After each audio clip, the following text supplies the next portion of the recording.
Good morning and welcome to Coffee Talk. It's nice to be home and sleep in my own bed. I can't lie.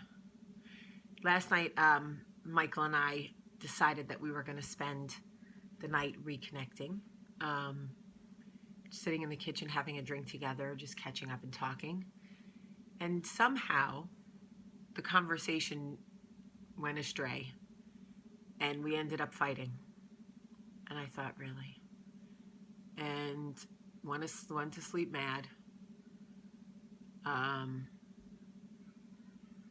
It's so like, there was a time in my life where I would have gone to bed thinking, I'm not going to do this. I can't do this. I want out. I'm not dealing with this. I'm not going to deal with this. I deserve to be happy. My mind, you see, anger is sadness's bodyguard. So when sadness wants to come out and is like, is it safe? Anger's like, I got this. Stay back. Stay back. Don't come out here.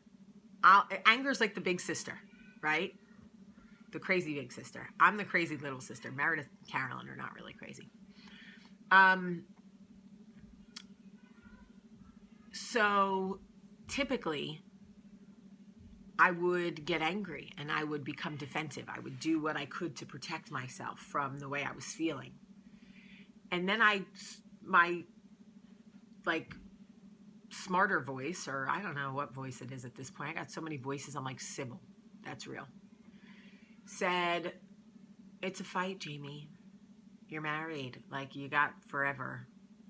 Fights are going to happen, and you're not running away and you're not leaving and,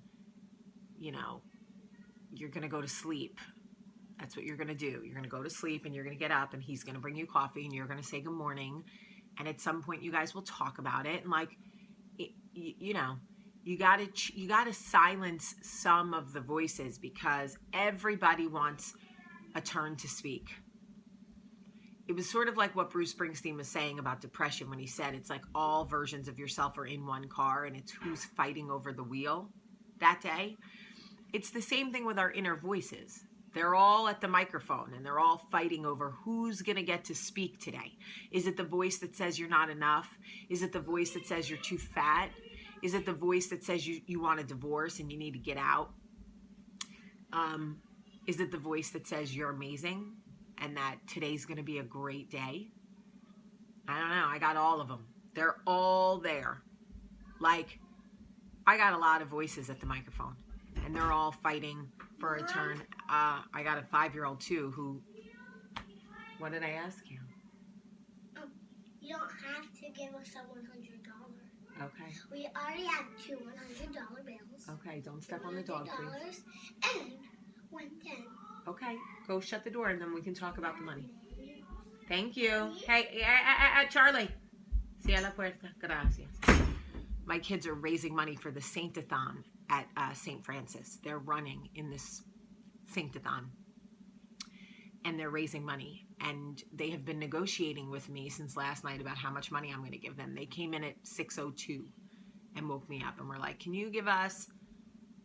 Charlie was like, can you give me two $100? I'm like, to run 30 laps? I don't know. Can we talk about that? She's quite the negotiator, though. You see, she does not give up. Anyway, it isn't just that. I also have the voice where, like, if I'm trying to eat healthy and I eat something during the day that isn't in my meal plan, I have a voice that comes to the microphone that's like, yeah, the whole day's a wash. Eat whatever you want. You've already messed it up, so just eat whatever you want. She's very loud. I have a lazy voice. I have a whatever. But I have noticed that I am conditioned or wired for anger to be sadness's bodyguard. It is hard for me to feel sadness because anger shows up every time. And I think she's a female because she comes out. She's like, what happened? I was asleep. Why are we mad? What's going on? And I'm like, we had a fight. She's like, oh, you know what? We don't deserve this. He's crap. Get him out of here. And Sadness is like, or we could, and she's like, no, you, shh. We're handling it my way. This is what goes on in my head.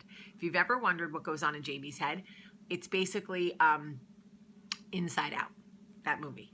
It's basically me. So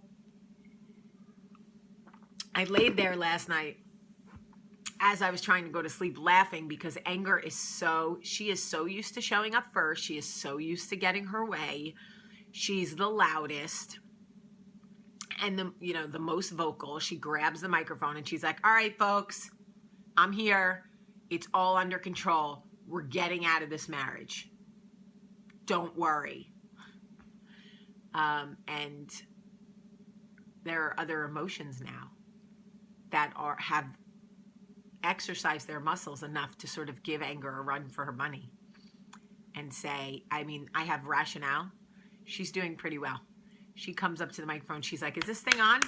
Hey, guys. Yeah, we're not going to leave the marriage because we had a fight. Probably what we're going to do is think about it for a couple of days and figure out a way to talk about it. And Anger's like, that is the dumbest thing I've ever heard. Get out. You can be single again. Get out there. And Sadness is like, this is all just really unfortunate. You've been away for 2 days. You shouldn't be fighting. This is what's happening in my life, folks. So I laughed at myself and went to sleep, woke up this morning, and sure enough, he brought me coffee and I said good morning, and he said good morning and touched my hand, and Anger was like, ew, he touched me. Ugh, absolutely unacceptable. And Rationale was like, it's fine. He touched her hand. Relax. And I thought, oh, the girls are awake. How quickly they wake up. So I just share this with you because I want you to know that you're not the only one. And if you find that you get angry when you really should be sad, it's only because Anger thinks she's doing what she's supposed to do. She believes her job is to protect Sadness and inherently protect you from there,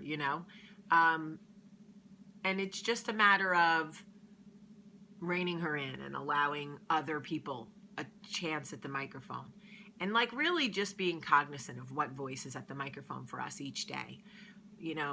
If the voice that gets up and tells you you're not enough seems to be the first one awake every day, let's really hone in on her and ask her to give other people a chance to speak, because the voices at the microphone can be really damaging. Mine are trying to sabotage my marriage. And I just can't let that happen right now. So it is hard. It's hard. All of it is hard. Marriage is hard. This girl asked me at the book signing, after the book signing in Dallas, she was like, what about marriage is hard? And I was like, the institution of it, the whole thing, every single part, all of it, every single one. There isn't a part that isn't hard.